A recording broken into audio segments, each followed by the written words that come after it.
Selamat sore Bapak dosen, Bapak Dr. Tindra Marunto yang saya hormati. Perkenalkan, nama saya Muhammad Fatafar Rahman dengan NIM C2C023145. Saya akan mempresentasikan mini blueprint dengan judul Implementasi Rekam Kesehatan Elektronis dengan studi kasus Puskesmas Sehat Mandiri Kecamatan Depok, Kota Sleman, Provinsi Daerah Istimewa Yogyakarta. Presentasi ini dibuat sebagai bagian dari ujian tengah semester. Saya akan membahas mulai dari profil fasilitas workflow yang ada, desain sistem yang kami usulkan, standar keamanan data, potensi AI, hingga strategi implementasinya. Slide yang kedua ada outline presentasi. Berikut adalah 6 topik utama yang akan saya bahas. Saya mulai dari profil dan kondisi awal. Puskesmas ini penting sebagai baseline. Lalu kita bedah workflow yang berjalan saat ini beserta masalah-masalahnya. Dari situ saya akan paparkan desain usulan sistem rekam kesehatan elektronis yang akan saya rancang. Kemudian kita bahas standar data dan keamanan yang harus dipenuhi. Dua topik terakhir yang cukup menarik, keterkaitan RKE, rekam kesehatan elektronis dengan AI dan data mining. Karena ini nyambung langsung ke potensi tugas akhir, dan terakhir analisis kesiapan puskesmas beserta roadmap implementasinya. Next, slide 3. Di sini ada profil fasilitas kesehatan. Puskesmas Sehat Mandiri adalah puskesmas rawat jalan tipe Pratama berlokasi di Kecamatan Depok, Kota Sleman. Ini kawasan padat dekat area kampus dan perumahan. Sehari-hari melayani sekitar 120 pasien per hari. Beroperasi Senin sampai Sabtu pukul 7.30 hingga 2 siang. Dari sisi sumber daya manusia ada 17 tenaga kesehatan, 2 dokter umum, 6 perawat, 3 bidan, ditambah farmasi, administrasi, dan kepala puskesmas. Yang menjadi catatan penting dan alasan utama kita membahas RKE ini, 100% pencatatan masih manual, pendaftaran pakai buku, rekam medis pakai kartu kertas, pelaporan pakai Excel. Ini akan saya kupas lebih dalam di slide berikutnya. Next, slide 4. Alur layanan saat ini atau workflow saat ini. Ini adalah alur layanan yang berjalan saat ini sebelum ada RKE. Pasien datang, didaftarkan secara manual lewat buku tulis. Tugasnya lalu mencari kartu rekam medis fisik di lemari. Bayangkan kalau kartunya ratusan dan nggak ketemu. Dokter periksa, menulis diagnosis dan resep dengan tangan. Farmasi meracik berdasarkan tulisan dokter. Pembayaran manual di kasir. Semua diarsip ke lemari bekas dan akhir bulan direkap di Excel. Dari alur ini muncul 5 problem utama atau masalah utama. Nomor RM bisa ganda, berkas sulit ditemukan, tulisan dokter kadang terbaca, ini beresiko salah obat, riwayat pasien tidak lengkap, dan laporan bulanan makan waktu lama karena dikerjakan manual. Ini bukan soal SDM, namun sistemnya yang belum mendukung. Next. Slide kelima, ada desain usulan sistem RKE. Untuk menjawab masalah tadi, saya merancang sistem RKE dengan 6 modul terintegrasi. Modul pertama ada pendaftaran digital, yaitu ada input data pasien sekali, nomor RM otomatis, verifikasi NIK, antrian digital, tidak ada lagi nomor ganda.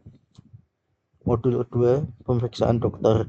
Dokter input langsung di sistem, catatan SOAP tersimpan, riwayat pasien bisa dilihat real time. Modul 3, diagnosis dan tindakan. Kode ICD-10 dipilih dari sistem, standar dan konsisten. Modul 4, resep dan farmasi. Resep digital, farmasi langsung baca dari layar, cek stok otomatis. Modul 5, pembayaran. Tagihan otomatis terkalkulasi baik BPJS maupun umum. Modul 6, laporan dan dashboard. Kita langsung tersaji, tidak perlu rekap manual lagi. Dan semua akses berbeda dengan kasir, dan akses diatur berdasarkan role. Dokter punya akses berbeda dengan kasir, perawat, atau admin. Next. Slide 6, alur layanan setelah RKE atau flowchart setelah RKE. Kalau tadi kita lihat alurnya linear dan manual, Sekarang dengan RKE semuanya terhubung ke satu sistem terpusat dan terdigitalisasi. Database terintegrasi jadi jantung sistemnya. Pendaftaran, pemeriksaan, diagnosis di sebelah kiri. Semuanya langsung masuk ke database. Informasi, pembayaran, dan laporan di kanan. Menarik data dari database yang sama. Hasilnya tidak ada duplikat, data real time, resep digital yang akurat, laporan otomatis, dan ada audit trail. Setiap aktivitas pengguna tercatat. Kalau ada kesalahan, bisa ditelusuri siapa yang melakukan apa dan kapan. Ini perubahan yang fundamental dari kerja berbasis kertas ke kerja berbasis data. Slide 7 ada standar data dan keamanan informasi. Membangun sistem RAI bukan hanya soal fitur, tapi juga soal standar dan keamanan data. Di sisi kiri kita bisa melihat ini ada halaman data yang harus distandarisasi. Identitas pasien wajib pakai NIC sebagai primary key. Diagnosis wajib kode ICD-10, bukan tulisan bebas, tapi kode standar internasional. Format waktu pakai ISO 8601 agar konsisten antar sistem. Di sisi kanan, ini pilar keamanannya. Enkripsi AES 256 untuk data yang disimpan maupun dikirim. 2FA untuk autentikasi pengguna. Audit trail mencatat semua aktivitas. Backup harian mencegah kehilangan data dan tentu harus patuh regulasi. Cara regulasi ada dua yang wajib dipenuhi. Permenkes Peraturan Menteri Kesehatan Nomor 269 tahun 2008 soal rekam medis dan UU Nomor 27 tahun 2022 tentang perlindungan data pribadi. Ini bukan opsional, tapi ini kewajiban hukum. Slide 8 ada keterkaitan RKE dengan AI dan data mining. Ini slide yang paling menarik menurut saya dari perspektif informatika. Ketika RKE sudah berjalan, data yang terkumpul bukan sekedar catatan, tapi aset riset yang sangat berharga. Contoh pertama, data diagnosis ICD-10 bisa digunakan untuk forecasting tren penyakit di wilayah. Pakai ARIMA atau LSTM, kita bisa tahu penyakit apa yang akan melonjak bulan depan. Data kunjungan harian bisa untuk prediksi lonjakan pasien, berguna untuk atur jadwal tenaga medis secara optimal. Data laboratorium bisa diolah dengan decision tree atau random forest untuk memprediksi pasien berisiko tinggi, screening dini penyakit kronis, dan data obat dengan a priori association rules bisa mendeteksi pola penggunaan obat untuk optimasi stok farmasi. Semua ini relevan sebagai topik tugas akhir. Next. Slide 9, analisis kesiapan dan strategi implementasi. Dari 5 dimensi kesiapan, regulasi sudah 80%. Permenkes sudah ada payungnya, komitmen manajemen 75%, kepala puskesmas sudah siap bertransformasi. Ini modal penting yang masih perlu kerja keras.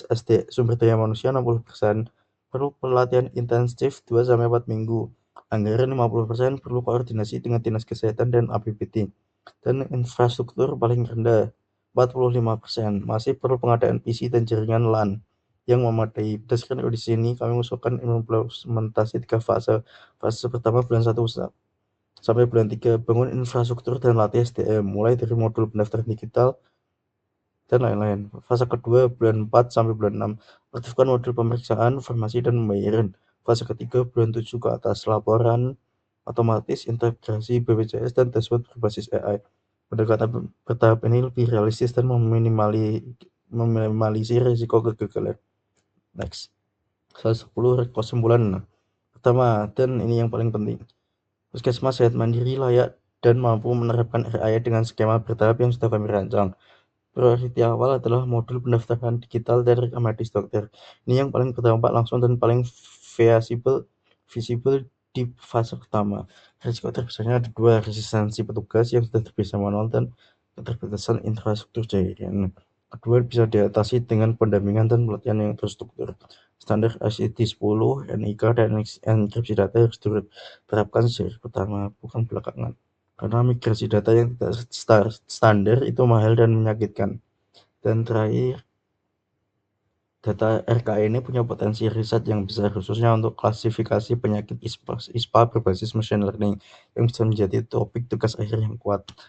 Demikian presentasi saya, jika ada salahnya mohon maaf.